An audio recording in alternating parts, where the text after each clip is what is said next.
There's a lot of opportunities via education and career routes for people these days. Well, this seems that way. Um, but can you tell me more? What made you decide to take the apprenticeship route?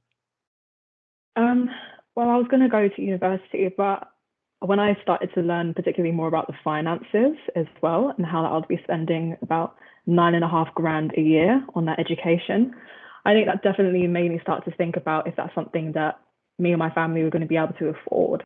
But with the apprenticeship, when that came up and I learned that, I wasn't just going to not have to pay that much, but also they were going to pay me to learn all these skills on the job, it was definitely an attractive route to go down to. But alongside with that, I started to realize that, particularly in this world, experience is something that is far more valued by employers this day.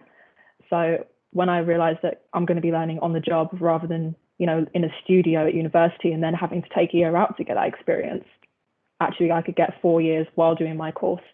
That again was something that made me definitely choose the apprenticeship route. Thank you. Sam, slightly different to Yeah, Carmel because yeah, you came straight from college. I know that you did a year differently at college, but do you want to yeah, explain how you got into the apprenticeship? What made you look for a job yeah.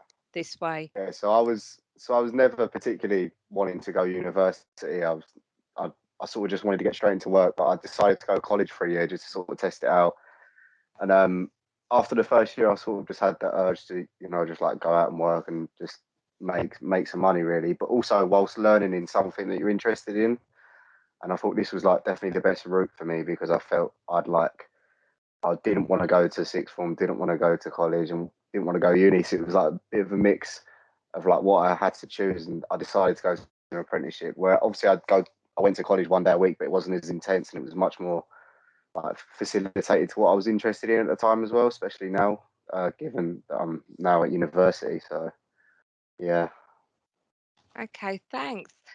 Herta, again, your way of coming into the apprenticeship is slightly different to both Carmel and Sam. So can you just give us an idea of why you chose an apprenticeship?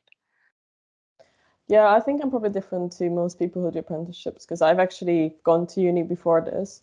I was studying anthropology, social sciences, and while I was doing that, I realized that I would like to do something a bit more active, a bit more engaged. So rather than just analyzing social issues, doing something about them. So for me, it made sense to kind of go into urban planning and urban design. But as I've already taken out all the loans and all the opportunities that one can have to pay for this education, I had no other opportunity. So yeah, I was just really lucky to find the apprenticeship and be able to retrain in this way. That made a lot of sense to me, and also get work experience while doing it.